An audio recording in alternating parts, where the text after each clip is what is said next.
Those are those little candies that taste like soap. And you'd eat them in the theater and pull all your fillings out. Okay, that was the best meal I ever had.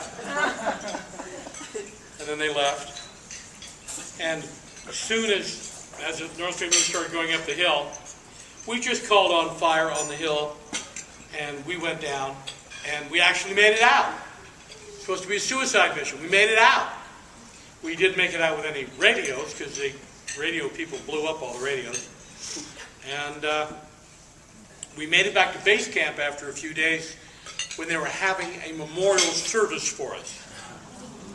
And we walked into base camp, and I remember the colonel came over to us, and came over to me and said, "Pimentel, you can't even pull off a suicide mission correctly."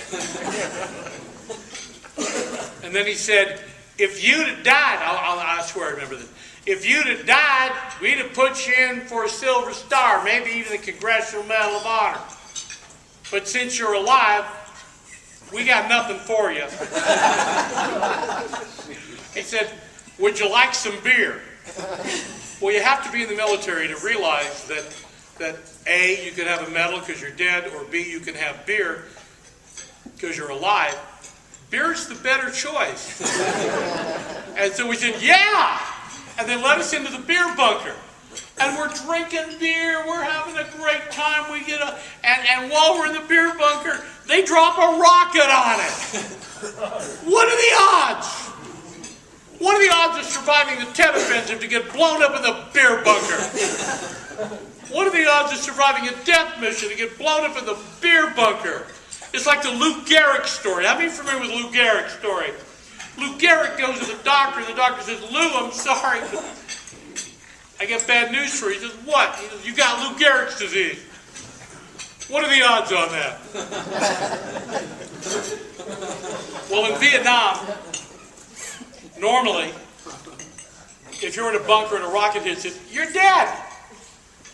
But the beer bunker was the best built bunker in all of Vietnam. And we survived. So there was an explosion on the outside of the bunker and an implosion on the inside of the bunker. You know what an implosion is? It's air traveling at high velocities in a confined space. And you don't want to be there. The person in the worst part of the bunker had his eyes blown out of his head. Everyone else had their eardrums exploded, was made totally and completely deaf. I was the only exception. I only lost half of my hearing, came away with severe ringing in both my ears, which would last forever, and came out with a traumatic brain injury. Not many Vietnam vets survived traumatic brain injuries. They didn't have the field medicine to do it. They just didn't know what to do. Most of us who had a traumatic brain injury never made it alive off the helicopter. But I was an exception. This war, traumatic brain injuries, is the injury du jour of Iraq and Afghanistan. We've had about 5,000 casualties in these wars, but even with 5,000 casualties, we've had about 360,000 troops come back with traumatic brain injuries. It's amazing. Around 340,000 come back with post-traumatic stress.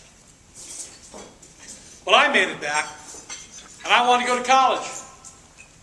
So I figured, well, no reason to feel sorry for me. I mean, I'm a disabled Vietnam vet. According to the Beatles, I had a ticket to ride. And I'd been admitted to a college, and all I had to do was go to the Veterans Administration and talk to a VA rehab counselor into sending me to college. How hard could that be? So I went in there, I brought him my certificate. He looked at it. I'll never forget this. He said, "I don't know if I can approve a university level program for you." I said, "Why not?" He said, "'Cause you're deaf." I said, "What?" I swear, damn rehab counselors have no sense of humor. I said, if I'm deaf, why are you talking to me? He said, no, if you're deaf, it'd be no problem. If you're deaf, I'd just send you to Gallaudet and make a good deaf person out of you. He said, but you're worse than deaf. I said, what? He said, well, with your hearing, you got no upper register hearing. You got total loss of anything in the upper register. He said, you know what's in the upper register? That'd be the beginnings and ends of your consonants. So all your T's, your C's, your B's, your Z's, they're all going to sound the same. He says, all you hear is the lower register. You to the lower register? That'd be your vowels. So all you're going to hear is A, E, I, O, U, but not Y, not even sometimes. I said, well, should I learn sign language? He said, well, the only people who speak sign language are the deaf. They got nothing to say to you. He said, if you hear vowels, you can't hear consonants, you got two choices in your life. I said, what? He said, well, you can learn to read lips, or you can move to Hawaii. How many understood that? How many did not understand that? The Hawaiian alphabet has 17 letters in it. 12 of them are vowels. Like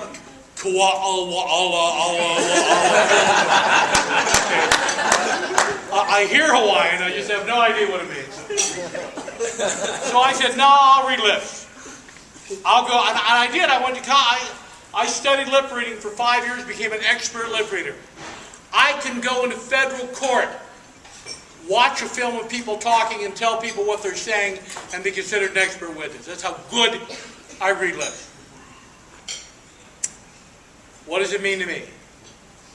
Well, NBA games are more interesting to me than you. I don't have to buy the headphones to see the movie on the plane. And I know what O.J. Simpson said to his attorney. By the way, if you're curious, he did it, all right? He did it. So I said, I'll go read lips. You know what he said to me? It doesn't matter. Doesn't matter if you go to college, because when you graduate, you'll never be able to get a job. I said, why? You know, Helen Keller had a job. She was blind and deaf. You know, and I can beat Helen Keller in anything. Pick something. He said, no. He said, the ringing in your ear, night and day, right? I said, yeah. He said, someday, son, you're just going to go crazy. I said, I will. Trust me. He said, someday you'll just be in a VA hospital in a straitjacket howling at the moon. I said, wow. He said, you won't be able to do any kind of job that has a system to it. Step 1, step 2, step 3. Because they'll be so confusing. You got traumatic brain injury. You won't be keeping anything straight. He said, you won't be able to read a book. I said, well, how's that going to keep me from reading a book? He said, you're going to read what's on page 1. You get to page 2. You forget what's on page 1. You got to go back to page 1 again and read it. Every book you read is going to seem like the same book. Well, it hasn't been true till John Grisham started writing.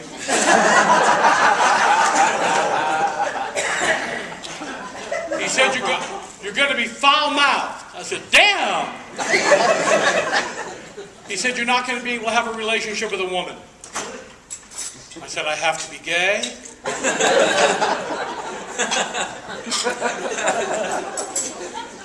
What does the Army pay for something like that? I said, because I got to tell you right now, if I'm going to be gay, I need a better clothing allowance. I can tell you that right now. He said, no, you're going to go out with women. Women have a high voice. You can't hear a high voice. He said, you'll be talking, she'll be talking, you'll be talking, she'll be talking.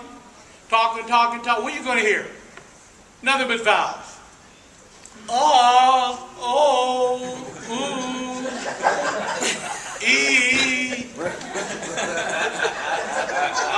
thought that was the point.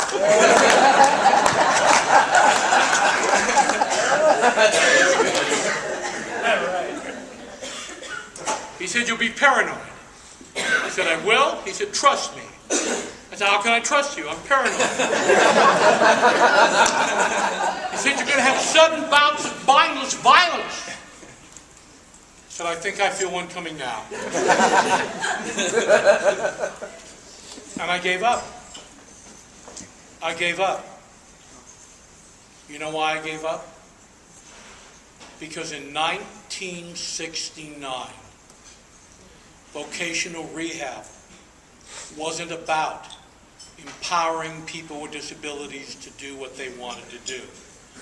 Vocational rehab was about telling them what they couldn't do, because they knew more than we did. I gave up. I said, I won't go to college. Maybe I'm not good enough. He said, there you go. I said, what are you going to do with me? I'm going to be incompetent, foul-mouthed. I'm going to have no friends. I'm going to be paranoid. I'm going to be violent and dangerous. You know what he said to me? Normally we get people like you jobs with the post office. This explains a lot when you think about it. And at that point I said, no. I'm not going to the post office. I barely survived Vietnam. I knew what going postal meant. So I went to college. When I got to college, I met a man. His name was Arthur Honeyman. And he had cerebral palsy. How many familiar with cerebral palsy? Oh, Art had a lot of it. How much CP did Art Honeyman have? Art Honeyman had more CP than Lindsay Lohan has bad judgment. His speech was unintelligible. He drooled. His teeth were gnawed down to where there were shadows of teeth. His tongue simply fell out of his mouth like the lead singer in Kiss. His arms flailed about his head. He couldn't move his wheelchair forward. He could only move it backwards one step at a time with his foot. So when you saw him in the hall, he'd be coming at you backwards. I remember a co-ed came to him and said, Art, it's really spooky when you do that. Could you not do that? Because it really freaks me out. Art was so nice. He went and got a Halloween mask and put it on the back of his head. So for like a year, whenever you saw Art in the hall, it looked like Spider-Man in a go-kart. I was never going to say a word to Art. Why?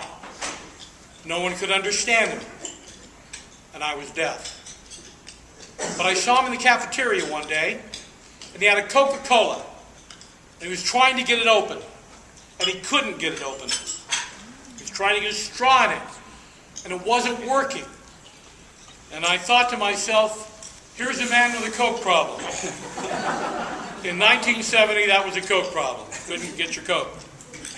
And I went to him and I said, look, Art,